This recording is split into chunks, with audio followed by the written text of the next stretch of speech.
again, welcome to part 2, carrying on about book Carpe Diem, The Ancient Art of Seizing a Day.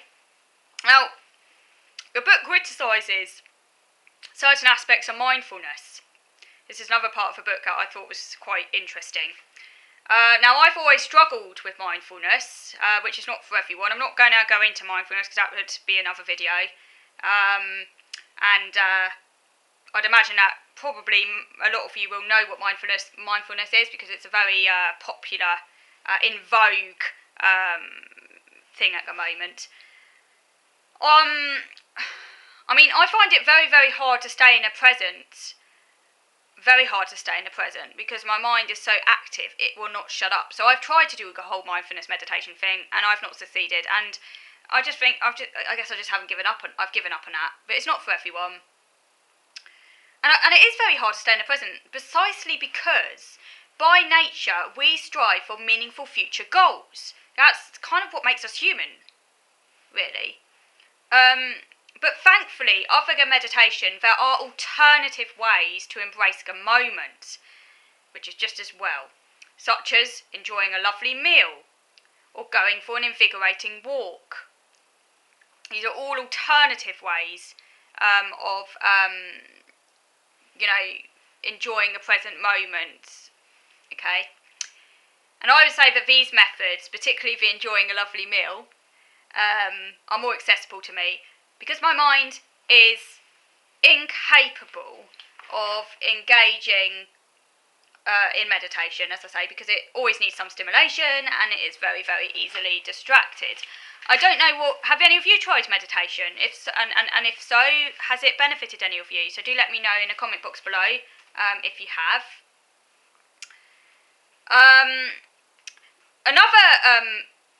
So as I say, the book does point out alternatives to mindfulness meditation, and there's also some criticism of mindfulness in the book as well. I won't go into that at the moment, but I thought that was quite interesting because mindfulness is often seen as this great thing. It's almost like the holy grail. If we can achieve this present-centered state, this is going to really release us of all our problems. But it's far more complicated now, and it certainly isn't a panacea, and it's not for everyone.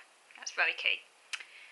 So another interesting point the book made then is that the book agrees with Viktor Frankl. Viktor Frankl he's dead now, a psychologist and philosopher, and he argued that humans are seekers of meaning. We're meaning seekers, and this involves thinking about the past and future and connecting the dots to form a coherent narrative of our lives. That's what humans do. We are meaning-making machines. Meaning is not out there to be found. There's no meaning in the universe. It's us, we create the meaning by creating a story, a narrative about our lives, by connecting all these dots together.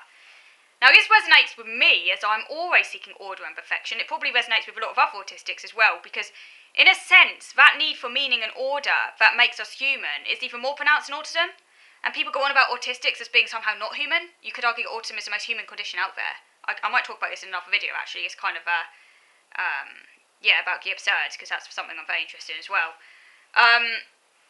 But because of the confusing nature of existence, I often feel very anxious. There is this paradox. Autistics we want meaning even more than any other humans, and seeking meaning is very, very human. It's just that autistics have an even more extreme need for meaning. The problem is because of the nature of our brains, we find it very, very hard to find meaning in a world and to create meaning, and it's very intensive for us, and we often end up feeling very, very confused because all we're confronted with is just fragments, or certainly that's how it feels to me anyway, and this makes us feel incredibly anxious. So that resonated for me. Frankl also offered the optimistic idea that although we can't always change our circumstances or get rid of suffering, we do have the power to choose the attitude we take to them. This is very empowering. So I can choose how I respond to my autism. Do I see it purely as a hindrance, or could I also see it as an opportunity and a productive challenge? I can make choices within my circumstances where I can improve my life, such as overcoming fears or educating myself in my interests. So you can't change your circumstances, but you can change how you approach them. You can change whether or not you're just going to be a passive victim to fate, or whether or not you're going to say, I am going to take control, I am going to do what I can to make this better for myself. I might not be able to get rid of suffering, but I do have power here. That's really empowering. I mean, you can select new paths by the decisions that you make. It's a bit like when I accepted I needed help, because as you remember in a previous video I talked about how I was in denial for years.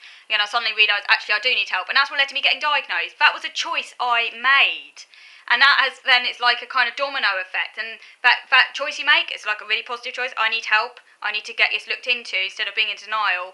Then kind of really does transform your life. And no one could have made that choice for me. I made that choice for myself.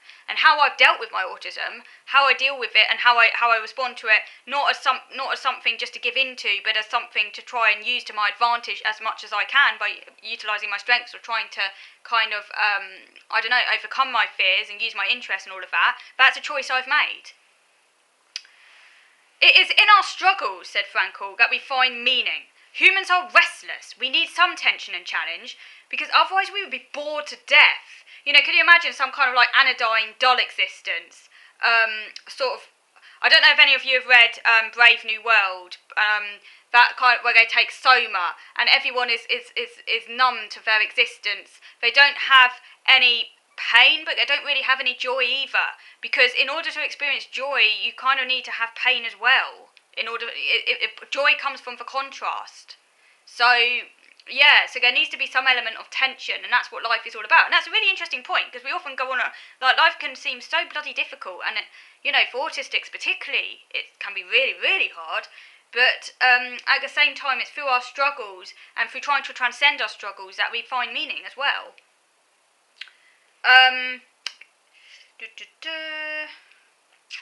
The author says that sometimes we need to act first, then think later, and let the experience guide us.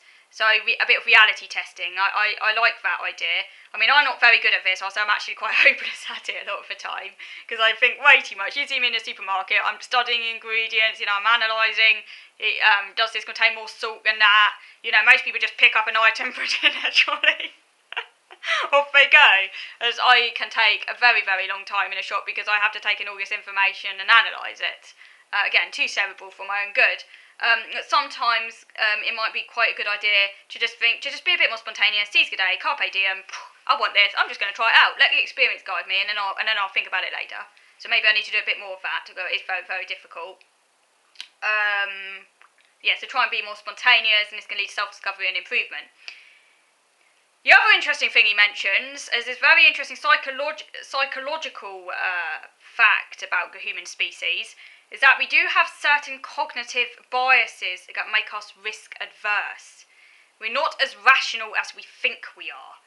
For example, if you've just read about a plane crash or a train crash or a bomb going off or whatever it might be, we'll be more cautious and scared of flying or going on the train until the memory fades. This shows we are not as rational, as I said, as we think we are. We're pretty irrational a lot of the time. My problem is that memories can take a very long time to fade, if they ever fade at all. So I now avoid GNUs, as it gets in the way of my need to live as freely as possible, enjoy life, and not let fears stop me from doing what I want to do. Because my brain is like a sponge. It's not very good at sifting through information. It takes it all in and it stores it for years. So it can take a very long time. I'm very impressionable, so if I've heard something negative, I'm very sensitive to negative information. It will stay in my head and potentially lead to a phobia or a new OCD, which is the last thing I want. So I'd rather actually be ignorant than have to deal with even more stress. So I do not watch GNUs. I avoid GNUs like a plague now. If I need to know about it and it's happening instantaneously at this moment, I will know about it, because it's impossible not to know about it. But I don't need to know about events that may or may not happen. That's just going to lead to unnecessary